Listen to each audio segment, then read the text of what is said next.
فأنذر وربك فكبر وثيابك فطهر والرجز فاهجر ولا تمنن تستكثر ولربك فاصبر صدق اللہ العظیم۔ اے اور لپیٹ کر لیٹنے والے، اٹھو اور خبردار کرو اور اپنے رب کی بڑائی کا اعلان کرو اور اپنے کپڑے پاک رکھو اور گندگی سے دور رہو اور احسان نہ کرو زیادہ حاصل کرنے کے لیے اور اپنے رب کی خاطر صبر کرو۔ رب اشرح لی صدری ویسر لی امری واحلل عقدۃ من لسانی یفقہوا قولی۔ عزیز بزرگوں، نوجوان دوستوں، میں نے ابھی آپ کے سامنے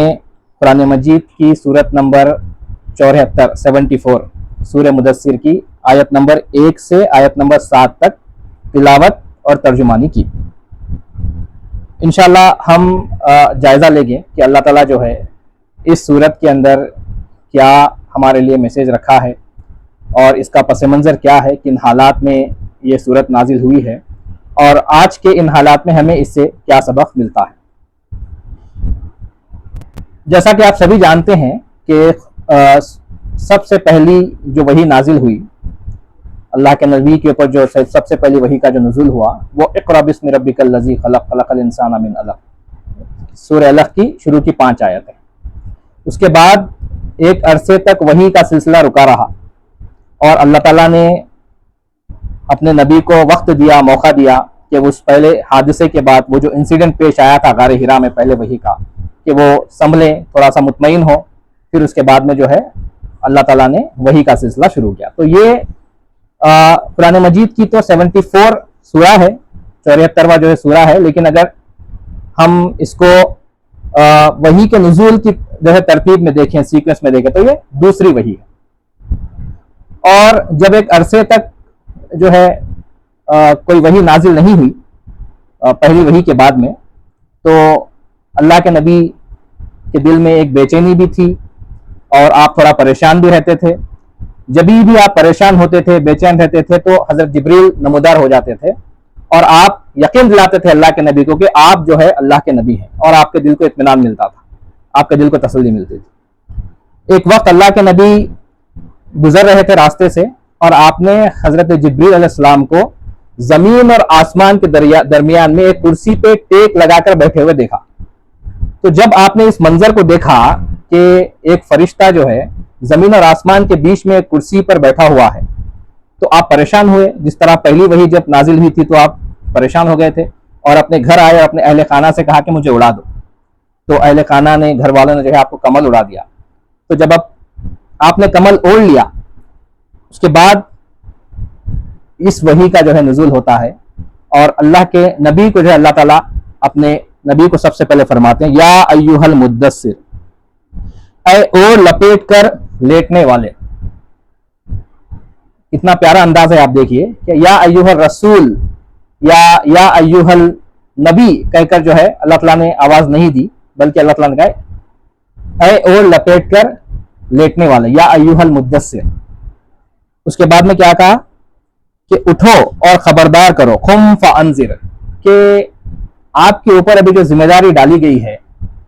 آپ کے اوپر جو نبوت کی ذمہ داری ڈالی گئی ہے، نبوت کا فریضہ جو اب آپ کو انجام دینا ہے، تو اب آپ کو اٹھنا ہوگا، اٹھ کر کھڑے ہونا ہوگا اور خدا کو بھولی ہوئی اس دنیا کے اندر خدا کی توحید کا آپ کو اعلان کرنا ہوگا۔ تھوڑا سا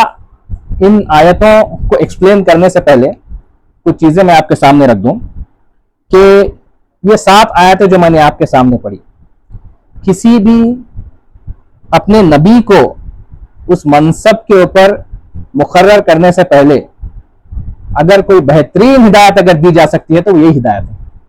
جب آگے ہم ان ہدایتوں کو سنیں گے، اس کی تفسیر میں جائیں گے، تو ہمیں پتہ چلے گا کہ کتنی بہترین، اس سے بہترین ہدایتیں کسی نبی کو نبوت کے منصب پہ فائز کرتے وقت اس سے بہترین کو ہدایت دی نہیں جا سکتی۔ اتنی بہترین ہدایتیں جو ہے، اور یہ صرف ہدایت اللہ کے نبی کے لیے نہیں ہے، بلکہ قیامت تک آنے والے ان لوگوں کے لیے بھی، ان مومنین کے لیے بھی یہ ہدایت ہے جو اللہ کے آخری نبی پر ایمان رکھتے ہیں اور جو اپنے گرد و پیش میں امر بالمعروف نہی عن المنکر کا کام انجام دینا چاہتے ہیں، جو یہ دعویٰ کرتے ہیں کہ ہم اللہ کے نبی کے جو ہے سچے پیرو ہیں اور اللہ سے سچی محبت رکھتے ہیں، وہ تمام لوگ جو مومنین میں شمار ہوتے ہیں، جو اللہ اور اللہ کے نبی سے سچی محبت رکھتے ہیں اور معاشرے کی تعمیر کا کام کرنے کا جذبہ اپنے اندر رکھتے ہیں، ان تمام لوگوں کے لیے بھی اس کے اندر جو ہے وہی ہدایت ہے جو اللہ کے آخری نبی کے لیے اس کے اندر جو ہے ہدایت ہے۔ تو 4 باتیں یہاں پر اہم باتیں جو ہے ان پوری آیتوں میں فرمائی گئی، جس کا خلاصہ میں ابھی کر دیتا ہوں۔ سب سے پہلے اللہ کے نبی کو اللہ تعالیٰ نے یہ بتایا ان آیتوں کے ذریعے سے کہ خدا کو بھولی ہوئی اس دنیا کے اندر آپ کو کیا کام کرنا ہے۔ سب سے پہلا جو احکام اللہ کے نبی کو جو گائیڈ لائنز دی گئی، وہ سب سے پہلی گائیڈ لائن یہ ہے کہ اس خدا کو بھولی ہوئی دنیا کے اندر آپ کو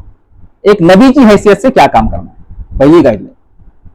پھر دوسری گائیڈ لائن آپ کو دی گئی کہ اس کام کو کرنے کے لیے جو کردار، جو داعیانہ کردار کی ضرورت ہے، اس داعیانہ کردار کو آپ اپنے اندر کیسے پیدا کریں، یہ کردار،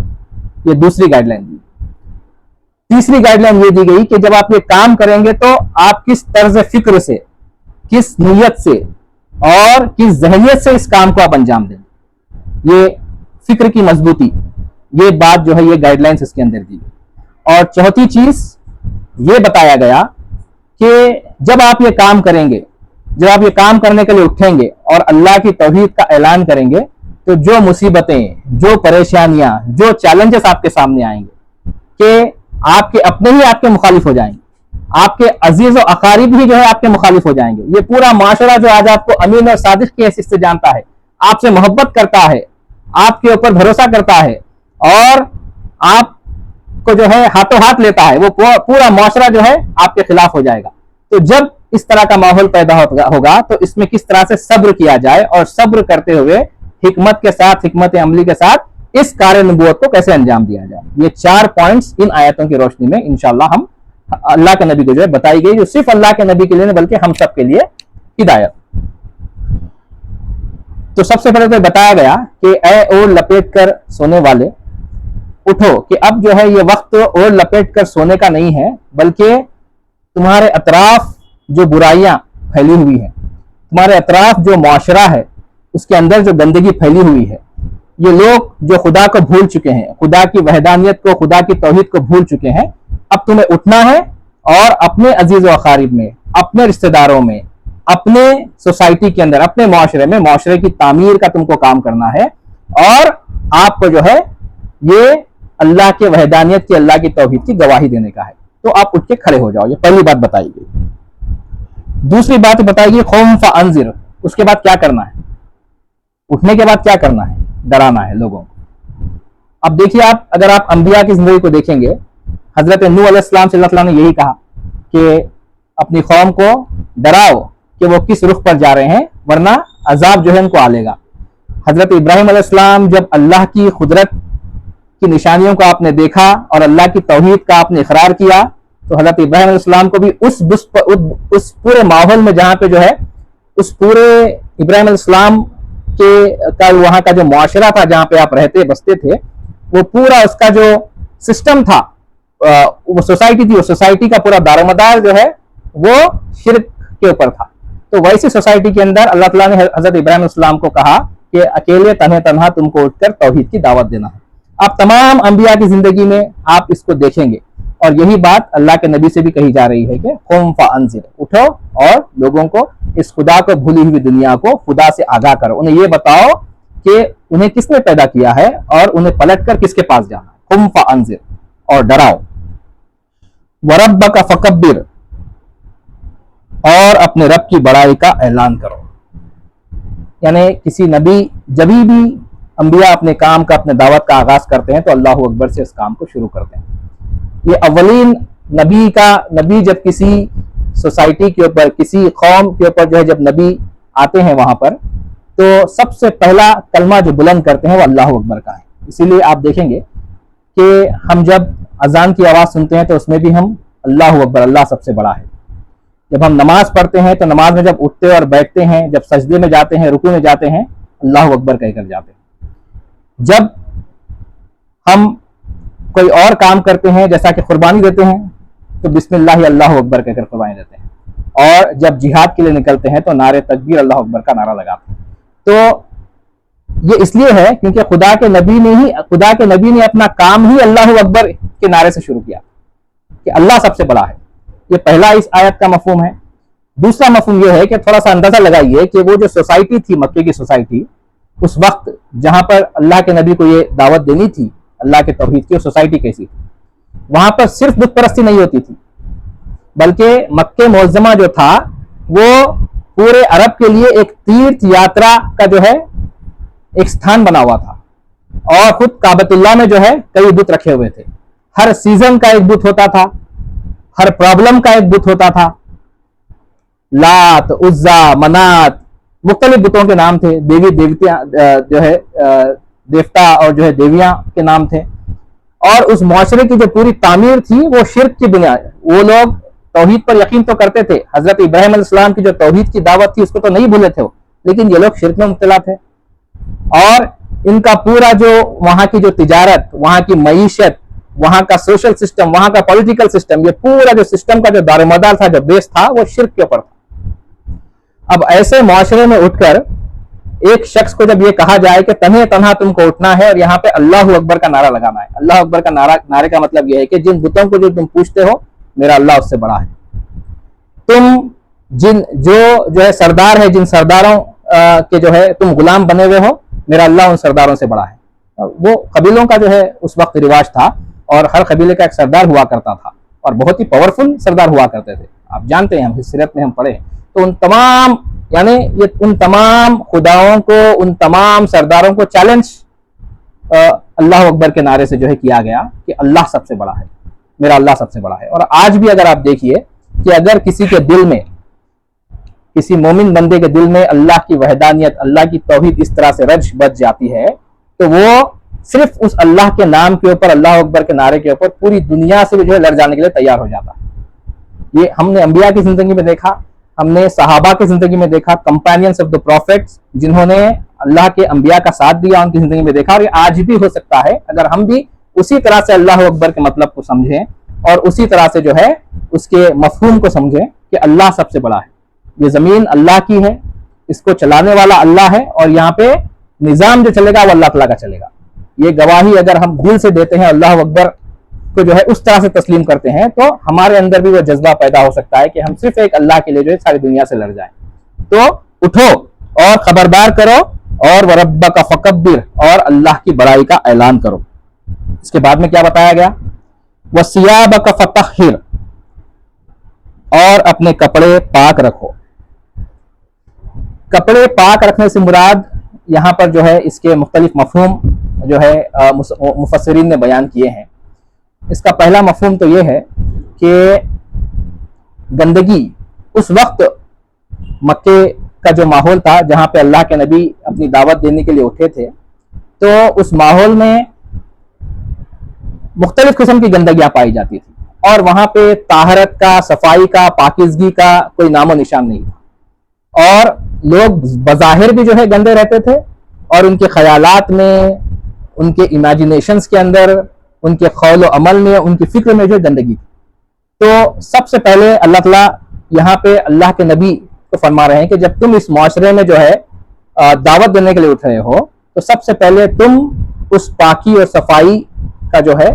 تم اس کا ایک اعلیٰ معیار جو ہے قائم کرو. چنانچہ ہم دیکھتے ہیں کہ اللہ کے نبی نے طہارت کا، پاکی کا، صفائی کا جو لیسن ہم سب کو دیا ہے کہ وہ دور تو چھوڑ دیجیے آپ، وہ تو جہالت کا دور تھا. آج کے دور میں بھی کسی بھی لینگویج کی ڈکشنری کے اندر آپ کو اس کے ہم معنی لفظ نہیں ملتا طہارت کے، جو طہارت اور پاکیزگی ہم کو سکھائی گئی. فقہ کی بڑی بڑی کتابیں جو ہوتی ہیں اس کے اندر طہارت کے اوپر پورے کے پورے چیپٹرز ہوتے ہیں کہ پاکی اور ناپاکی وہ کیا چیز ہے جو پاکی اور ناپاکی میں فرق کرتی ہے. تو اللہ کے نبی نے شروعات سے ہی جو ہے پاکی اور صفائی اور طہارت کا بہترین درس جو ہے اس معاشرے کو دیا. اور اللہ تعالیٰ نے یہاں پہ فرمایا کہ وہ ثِيَابَكَ فَطَهِّرْ، اپنے کپڑوں کو پاک رکھو. یہ پہلا مفہوم اس کا ہے. دوسرا مفہوم یہ ہے کہ اس وقت یہودی علماء بڑے پیمانے پہ لوگوں کے اوپر جو ہے اپنا امپیکٹ رکھتے تھے اور اپنا اثر و رسوخ رکھتے تھے. تو ان کے اندر یہ تھا کہ اگر کوئی شخص میلے اور کچیلے کپڑے پہن کر ہے تو وہ سمجھتے ہیں کہ بہت بڑا اللہ والا ہے. تو یہ ایک تصور تھا ان کے ذہن میں. اگر کوئی شخص صاف کپڑے پہنتا تھا, صاف لباس پہنتا تھا, تو یہ سمجھتے تھے کہ یہ جو ہے تکبر کرنے والا انسان ہے, یہ غرور کرنے والا انسان ہے. تو اس کو بھی جو ہے اس میں یہ کیا گیا کہ پاکی اور صفائی یہ جو ہے ایک بہت بڑی چیز ہے. اگر کوئی شخص اللہ کے دین کا کام کرنے کے لیے نکلتا ہے, اٹھتا ہے, تو اسے اس بات کا بھی خیال رکھنا ہے کہ اس کا ڈریسنگ سینس کیسا ہو, کیونکہ وہ سب سے پہلا امپریشن ہوتا ہے. اس کا جو ڈریسنگ سینس ہوتا ہے وہ سب سے پہلا امپریشن ہوتا ہے. تو اسے اس کے ڈریسنگ سینس کا بھی خیال رکھنا ہوتا ہے. ڈریسنگ سینس سے مراد یہ ہے کہ اس کا وہ جو لباس پہنتا ہے اس کے اندر خوبصورتی بھی ہو, اسی کے ساتھ اس کے اندر جو ہے سادگی بھی ہو. لیکن ایسا نہ ہو کہ جو وہ لباس میلا ہو, ایسا نہ ہو کہ لباس پھٹا ہو, نہیں, بلکہ اس کی پوری جو ہے سنجیدگی, اس کی پوری سادگی کا جو ہے خیال رکھا جائے اور وہ خوبصورت بھی ہو. تو یہاں پر یہ بات بتائی گئی, تو اس کو اس چیز کو بھی کاٹا گیا جو لوگوں کے ذہنوں میں تھی کہ بھئی اگر کوئی اچھے صاف ستھرے کپڑے پہنتا تو اس کو مغرور سمجھا جاتا تھا, اور جو میلے کچیل کپڑے پہنتا تھا تو سمجھا جاتا تھا کہ یہ اللہ والا آدمی ہے. تو اس چیز کو بھی کاٹا گیا. پھر تیسری اہم چیز اس مفہوم سے یہ نکلتی ہے کہ یہ صرف کپڑوں کی پاکیزگی نہیں ہے, بلکہ خیالات کی بھی پاکیزگی, یہ فکر کی بھی پاکیزگی ہے. اور یہ جو ہے ایک عمدہ انسان کی جو ذہنیت ہوتی ہے, اس کے جو طرز فکر ہوتا ہے, اس کی بھی پاکیزگی جو ہے یہاں پہ بیان کی گئی. چنانچہ کہا گیا کہ وَثِيَابَكَ فَطَهِّرْ, کہ اور اپنے کپڑے پاک رکھو اور گندگی سے دور رہو. یعنی ایک شخص جب اللہ کے دین کی دعوت دینے کے لیے معاشرے میں کھڑا ہوتا ہے تو اس معاشرے میں جتنی برائیاں پائی جاتی ہے وہ اپنے آپ کو ان تمام برائیوں سے دور رکھے. کسی کو یہ موقع نہ ملے یہ کہنے کا کہ بھئی تم جس برائی سے ہم کو روکتے ہو وہ خود برائی جو ہے تمہارے اندر پائی جاتی ہے. چنانچہ آپ دیکھتے ہیں کہ اللہ کے نبی کی پوری سیرت آپ پڑھ لیجئے, آپ کو کہیں پر بھی یہ نہیں ملے گا کہ جہاں پر کسی نے اللہ کے نبی کی جو ہے آپ کی شائستگی پر, آپ کی سیرت کے اوپر جو ہے آپ کے کیریکٹر کے اوپر انگلی اٹھائی. اللہ کے نبی اپنے گھر میں جو ہے ازواج مطہرات کو آپ نے اپنے ازواج کو جو ہے آپ نے اجازت دے رکھی تھی کہ اگر تم کوئی ایسی چیز میرے اندر دیکھو کہ میں بولتا ہوں, لوگوں کو اس کا حکم دیتا ہوں, اگر خود نہیں کرتا ہوں, تو تمہیں اجازت ہے کہ اس گھر کی چھت پہ چڑھ جاؤ اور اعلان کرو کہ محمد جو کہتے ہیں وہ کرتے نہیں. آپ نے اجازت دے رکھی تھی. تو آپ پوری سیرت میں دیکھیں گے کہ پوری سیرت کے اندر کہیں پر بھی کسی نے بھی اللہ کے نبی کے کیریکٹر کے اوپر کبھی انگلی نہیں اٹھائی. اور اللہ کے نبی نے نبوت ملنے سے پہلے ہی 40 سال کے عرصے میں اپنے آپ کو امین اور صادق کی حیثیت سے مکے کی سوسائٹی کے اندر اسٹیبلش کر لیا تھا. اور جب آپ اپنی دعوت دینے کے لیے کھڑے ہوئے تو سب سے پہلے آپ نے یہی پوچھا کہ اے لوگوں, میں نے تمہارے درمیان میں اپنے 40 سال بتائے ہیں, بتاؤ کہ تم مجھے کیسا پاتے. لوگوں نے کہا کہ آپ امین ہیں, آپ صادق ہیں, ہم نے کبھی آپ کو جھوٹ بولتے ہوئے نہیں دیکھا ہے, ہم نے کبھی آپ کو غلط کام کرتے ہوئے نہیں دیکھا ہے, آپ ایک شریف والد کے بیٹے ہیں, آپ جو کہیں گے ہم اس کو مانیں گے. اس کے بعد میں آپ نے جو ہے اللہ کی وحدانیت کی جو پکار لگائی اور دعوت کا جو ہے آپ نے اعلان کیا. ابو جہل کو آپ لے لیجئے, ابو جہل کو اللہ کے نبی نے بار بار دعوت دی, لیکن کبھی اس نے پلٹ کر یہ نہیں کہا کہ آپ جھوٹے ہیں. اس نے تو یہ کہا کہ مجھے معلوم ہے کہ آپ اللہ کے سچے نبی ہیں, مجھے معلوم ہے کہ آپ کی دعوت سچی ہے, لیکن میں ایمان نہیں لاؤں. ابو جہل جو سب سے بڑا دشمن تھا اسلام کا, اس نے بھی اللہ کے نبی کے کیریکٹر کے اوپر جو کبھی انگلی نہیں اٹھائی. تو ایک شخص جب دنیا کے اندر جب معاشرے میں کام کرنے کے لیے نکلتا ہے, جب اٹھتا ہے, تو وہ اللہ کے دین کا کام کرنا چاہتا ہے. وہ اپنی سوسائٹی کے اندر, اپنے معاشرے کے اندر امر بالمعروف نہی عن المنکر کا کام اگر کرنے کا ارادہ کرتا ہے, اس کے اندر وہ جذبہ ہے, تو اسے یہ اعزاز کو سب سے پہلے حاصل کرنا ہوگا کہ اس سوسائٹی کے اندر لوگ اسے امین اور صادق کی حیثیت سے جانیں. اس کے معاملات, اس کا کردار, اس کا کیریکٹر, اس کے اخلاق, اس کے کپڑے, اس کا رہن سہن, ہر چیز اس بات کی گواہی دے کہ یہ جو ہے اللہ کا سچا بندہ ہے اور اس کی ہدایت, اس کی جو رہنمائی ہے وہ سچی رہنمائی ہے. وَلَا تَمْنُن تَسْتَكْثِرْ, اس کے بعد کہا گیا کہ اور احسان نہ کرو زیادہ حاصل کرنے کے لیے. پھر یہ بات بتائی گئی کہ جب تم یہ کام کرنے کے لیے نکلو تو تم سوسائٹی میں کیا کام کرو گے؟ تم جو ہے اصلاح معاشرے کا کام کرو, تربیہ اور تزکیہ کا کام کرو, تم دعوت کا کام کرو گے, تم خدمت خلق کا کام کرو گے. تو جب آپ یہ کام کریں گے تو اللہ کے نبی کو ہدایتیں دی جا رہی ہے, اللہ تعالیٰ کی طرف سے نبوت کے منصب پہ فائز کرتے وقت ہدایتیں دی جا رہی ہے. تو سب سے پہلے بتایا جا رہا ہے کہ دیکھو جب لوگوں پر احسان کرو، جب لوگوں کی خدمت کرو تو احسان نہ جتاؤ، خالص اللہ کے لیے، خالص اپنے رب کو راضی کرنے کے لیے ان کی خدمت کرو، پہلی چیز۔ دوسری چیز یہ یقینی بات ہے کہ اللہ تعالیٰ تم سے ایک بہت بڑا کام لے رہا ہے، یعنی آپ کے ذریعے سے اے نبی پوری دنیا کو ہدایت ملنے والی ہے، لیکن آپ کے کسی بھی عمل کو آپ بڑا نہ سمجھیے، اور خالص یہ تمام اعمال کو آپ اللہ کے لیے جو ہے کرتے چلے جائیے۔ یہ بات ہمارے لیے بھی جو ہے اتنی ہی جو ہے ہمارے لیے بھی جو اتنی ہی جو ہے اس کا وہی مفہوم ہے جو اللہ کے نبی کے لیے اس وقت تھا، کہ ہم بھی سوسائٹی کے اندر جب کام کرنے کے لیے نکلتے ہیں تو ہمیں اس بات کا خیال رکھنا چاہیے کہ کتنا بھی بڑا ہم عمل کریں، کتنی بڑی ہم خدمت کریں، خالص اللہ کے لیے، اور احسان اس کا جو ہے نہ جتائیں۔ اس کے بعد میں بتایا گیا وَلِرَبِّكَ فَاصْبِرْ، اور اپنے رب کی خاطر صبر کرو۔ جب تم یہ کام کرو گے، جب معاشرے کے اندر تم جو ہے برائیوں کو مٹانے کا کام کرو گے، نیکی کو پھیلانے کا کام کرو گے، جب تم باطل نظام کو چیلنج کرو گے، جب تم اللہ اکبر اللہ سب سے بڑا ہے یہ نعرہ لگاؤ گے، جب تم امر بالمعروف نہی عن المنکر کا کام کرو گے، جب تم خدمت خلق کا کام کرو گے، جب تم دنیا کے اندر جسٹس کو قائم کرنے کا کام کرو گے، تو ظاہر بات ہے کہ دنیا اس کو آسانی سے قبول نہیں کرے گی۔ تمام وہ لوگ جو بت پرستی کے اندر جو ہے منوس ہیں، تمام وہ لوگ جن کے بزنسز، جن کی تجارتیں اس معاشرے کے اندر اسی بات پر چل رہی ہیں کہ وہ بڑے ہیں، اللہ بڑا نہیں ہے بلکہ وہ سردار بڑے ہیں، قریش کے وہ بڑے بڑے سردار بڑے ہیں، جن کا جو سوشل اسٹیٹس ہے اس کا بھی دار و مدار اسی کے اوپر ہے کہ ہم بڑے ہیں، اللہ بڑا نہیں ہے بلکہ ہم بڑے ہیں۔ تو ایسے معاشرے کے اندر جب آپ اٹھ کے اللہ کی جو ہے توحید کا اعلان کرتے، اللہ اکبر کا اعلان کرتے، تو ظاہر سی بات ہے کہ جو ہے یہ تمام لوگ اٹھ کے کھڑے ہو جائیں گے اور یہ آپ کی مخالفت کے اندر جو ہے لگ جائیں گے۔ تو اب جب یہ مخالفت ہوگی تو اس کے اندر آپ کو کیا کرنا ہے کہ بہت ہی صبر کے ساتھ میں، اور صبر کس لیے کرنا ہے؟ اللہ کی خاطر جو ہے آپ کو صبر کرنا ہے۔ جب تم یہ کام کرتے چلے جاؤ گے تو پھر اس کے بعد میں جو ہے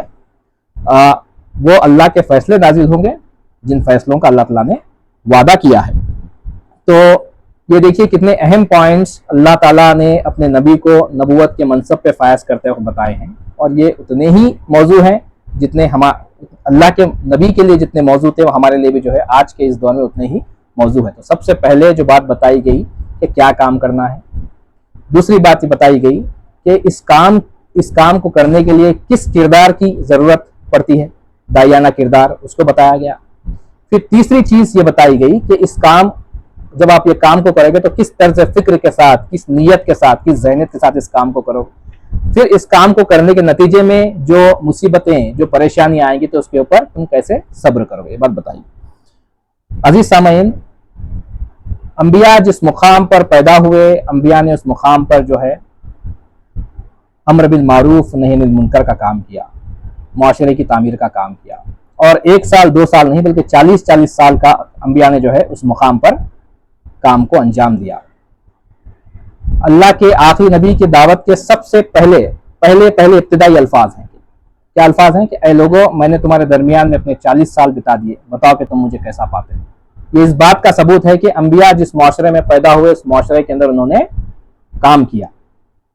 اسی طریقے سے آپ دیکھ لیجئے حضرت ابراہیم علیہ السلام کی زندگی میں آپ کو یہی ملے گا، حضرت نوح علیہ السلام کی زندگی میں آپ کو یہی ملے گا۔ تمام انبیاء کی زندگی میں آپ اس چیز کو محسوس کریں گے کہ انبیاء نے سب سے پہلے کام جو شروع کیا وہ اپنے عزیز و اقارب سے شروع کیا، اپنے خاندان سے شروع کیا، اپنے پڑوسی رشتہ دار سے شروع کیا، وہ جس معاشرے میں رہتے ہیں اس معاشرے سے شروع کیا۔ کیا وجہ ہے بتائیے؟ اس کی وجہ یہ ہے کہ جس معاشرے کے اندر آپ رہتے ہیں لوگ آپ کی 24 گھنٹے کی زندگی کو اس معاشرے کے اندر دیکھتے ہیں، آپ کے معاملات کو دیکھتے ہیں، لوگ آپ کے فرائض کی ادائیگی کو دیکھتے ہیں، حقوق کی ادائیگی کو دیکھتے ہیں لوگ، اور جب آپ اس معاشرے میں ٹھہر کے دعوت دیتے ہیں تو پھر آپ کے اس عمل کی بنیاد پہ آپ کی دعوت کو یا تو قبول کیا جاتا ہے یا تو رد کیا جاتا ہے۔ آپ کی بات پر اس کو قبول یا رد نہیں کیا جاتا بلکہ آپ کے ایکشنز کی بنیاد پہ، اور وہ ایکشن سوسائٹی کے اندر آپ جس محلے میں آپ رہتے ہیں، جس مسجد میں آپ نماز پڑھتے ہیں، آپ جس سوسائٹی کے اندر رہتے بستے ہیں، جہاں پر آپ نے اپنی زندگی گزاری ہے، زندگی کے 40 50 60 سال گزارے، تھوڑا سا آپ اس کے اوپر غور کریے کہ ہم اگر چوراہے پہ ٹھہر ٹھہر کر جو ہے ہمیں سے کوئی شخص یہ اعلان کرے کہ اے لوگوں میں نے تمہارے درمیان میں اپنے 50 سال بتائے ہیں, بتاؤ کہ تم مجھے کیسا پاتے. یقین مانیے اگر لوگوں کا جواب آپ کے فیور میں رہا, پازیٹیو رہا, لوگوں نے آپ کے سچے ہونے کا, آپ کے امین اور صادق ہونے کا اقرار اگر کر لیا, تو آپ اس معاشرے کے اندر تبدیلی لا سکتے. آپ اس معاشرے کے اندر تبدیلی, یہ انبیائی جو ہے مشن کا اور انبیائی کیریکٹر کا حصہ ہے یہ چیز. تو انبیاء جس مقام پر پیدا ہوئے اس مقام پہ انبیاء نے کام کیا. تو یہاں پر الحمدللہ جو ہے جماعت کا پورا ایک نظم قائم ہے, اور جماعت ہم کو اس نظم کے تحت انبیاء کی اتنی بڑی سنت پر عمل کرنے کا موقع فراہم کرتی ہے. ایک اجتماعی نظام دیتی ہے, ایک بیت المال کا سسٹم دیتی ہے, ایک پورا کا پورا تربیتی سسٹم دیتی ہے, اور ہم کو اس بات پر تیار کرتی ہے کہ ہم جس مقام پر رہتے ہیں, جس سوسائٹی میں رہتے ہیں, جس معاشرے میں رہتے ہیں, وہاں پر ہم جو ہے معاشرے کی تعمیر کا کام انجام دیں. اور جب ہم یہ کام انجام دیتے ہیں تو الحمدللہ معاشرے کے اندر تبدیلی ہم محسوس کرتے ہیں. لیکن یہ کام بہت ہی صبر کے ساتھ کرنے والا کام. یہ کام چند مہینوں میں یا چند سالوں میں ہونے کا کام نہیں ہے. اس کے ساتھ جو ہے رک کر بالکل صبر کے ساتھ میں جو ہے ایک ویژن اور ایک بڑے مقصد کو لے کر اس میں کام کرنے کی ضرورت ہے. تو معاشرے کی تعمیر کے لیے 2 اصول ہیں. سب سے پہلا اصول یہ ہے کہ معاشرے کے اندر جو برائیاں پائی جاتی ہیں, ہم مسلسل ان برائیوں کو ختم کرنے کے لیے اور اچھائیوں کو پھیلانے کے لیے, لوگوں کی زندگیوں کو تبدیل کرنے کے لیے لگے رہیں. ان کی تربیت کریں, ان کا تزکیہ کریں, ان کی خدمت کریں, اور برائیوں کو روکنے کے لیے کھڑے ہوں, اور جہاں پر جو ہے نیکی کا کام ہو رہا ہے اس کے اندر تعاون کریں, جہاں پہ برائی ہو رہی ہے اس کو اپنے ہاتھ سے روکنے کی کوشش کریں. یہ کام کرتے رہیں, اور اسی کے ساتھ ساتھ ہم جو ہے نئی نسل کی تیاری بھی کرتے رہیں. آج جو بچے اسکولز میں ہیں ان کی تیاری بھی کرتے رہیں. اگر آپ اپنے پہلے مشن میں فیل بھی ہو جاتے ہیں, آپ معاشرے کی تعمیر نہیں بھی کر پائیں, لیکن وہ بچے جن کو آپ تیار کر رہے ہیں, وہ نوجوان بچے بچیاں آج جو ہے اپنے ماؤں کے گود میں ہیں, آج وہ بچے بچیاں جو ہے اسکول میں پڑھ رہی ہیں, اگر آپ ان کی جو ہے تربیت اور تعلیم اور ان کے تزکیے کی فکر کریں, تو اگر آپ اپنے پہلے مقصد میں فیل بھی ہو گئے, معاشرے کی تعمیر آپ نہیں بھی کر سکے, تو میرے اور آپ کے اس دنیا سے رخصت ہونے کے بعد جب وہ بچے اس معاشرے کے اندر آئیں گے تو وہ بچے پھر اس معاشرے کو تبدیل کریں گے. تو یہ 2 کام ساتھ میں ہونا چاہیے. ایک ہونا چاہیے کہ معاشرے کے اندر کنٹینیوس, کنسسٹنٹلی, لگاتار جو ہے معاشرے کی تعمیر کا کام ہو. دوسرا, نئی نسل کو تیار بھی کیا جائے. اگر پہلے مقصد میں ہم فیل بھی ہو جاتے ہیں تو دوسرے جو ہے ہمارے آبجیکٹیو میں ہم کامیاب ہو جائیں گے. وہی بچے جو آج اسکولز کے اندر پڑھ رہے ہیں, کل انہی بچوں میں سے جو ہے کوئی مسجد کا امام بنے گا, تو کوئی جو ہے کسی کمیٹی کا ممبر بنے گا, کوئی مکاندار بنے گا, کوئی دکاندار بنے گا, کوئی ٹیچر بنے گا, تو کوئی پارلیمنٹرین بنے گا, اور وہ بچے پھر جو ہے اس سوسائٹی کے اندر تبدیلی لے کر آئیں گے. اسی بات کو اللہ کے نبی نے طائف کے میدان میں کہا تھا. جب عذاب کا فرشتہ آ گیا اور اس نے کہا کہ اے محمد صلی اللہ علیہ وسلم, خالی آپ اجازت دے دیجئے, ان 2 پہاڑوں کے بیچ میں اس پوری کی پوری قوم کو پیس کے رکھ دیتا ہوں. تو اللہ کے نبی نے اس وقت کو جامع الفاظ کہے تھے کہ اگر یہ لوگ میرے اوپر ایمان نہیں لائیں گے تو ان کی آنے والی نسل میرے اوپر ایمان لائیں گے. اور آج طائف کا کیا حال ہے, میں نے سنا ہے, اگر آپ میں سے کوئی طائف گئے تو آپ نے دیکھا بھی ہوگا اس چیز کو, کہ بہت ساری مسجدیں ایسی ہیں فجر کی نماز میں اٹینڈنس ہوتی ہے. اتنا بڑا مقام آج طائف. اللہ کے نبی نے اس وقت یہ بات کہی تھی کہ یہ لوگ اگر آج مجھے پہچانتے نہیں ہیں, وقت کے نبی کو نہیں پہچانتے ہیں, انہوں نے وقت کے نبی کے ساتھ یہ رویہ اختیار کیا ہے, تو میں انہیں معاف کرتا ہوں. لیکن مجھے اس بات کا یقین ہے کہ ان کی آنے والی نسلیں ایمان لے کر آئیں گے, اور ہم دیکھتے ہیں. تو یہ معاشرے کی تعمیر کے اصول ہیں, اور یہ وہ پیغام ہے جو قیامت تک کے لیے, یہ وہ احکامات و ہدایتیں ہیں جو اللہ تعالیٰ نے اپنے نبی کو نبوت کے منصب پہ فائز کرتے وقت دی, اور یہ قیامت تک آنے والے ان تمام لوگوں کے لیے جو اللہ کے آخری نبی میں ماننے والے ہیں اور آپ کی اطاعت کا دعویٰ کرتے ہیں, ان کے لیے بھی جو ہدایتیں ہیں. میں پھر سے جو ہے اس کا ترجمہ پڑھ دیتا ہوں. اے اوڑھ لپیٹ کر لیٹنے والے, اٹھو اور خبردار کرو, اور اپنے رب کی بڑائی کا اعلان کرو, اور اپنے کپڑے پاک رکھو, اور گندگی سے دور رہو, اور احسان نہ کرو زیادہ حاصل کرنے کے لیے, اور اپنے رب کی خاطر صبر کرو. ربنا تقبل منا انک انت السمیع العلیم وتب علینا انک انت التواب الرحیم. سبحان ربک رب العزت عما یصفون, سلام علی المرسلین والحمد للہ رب العالمین.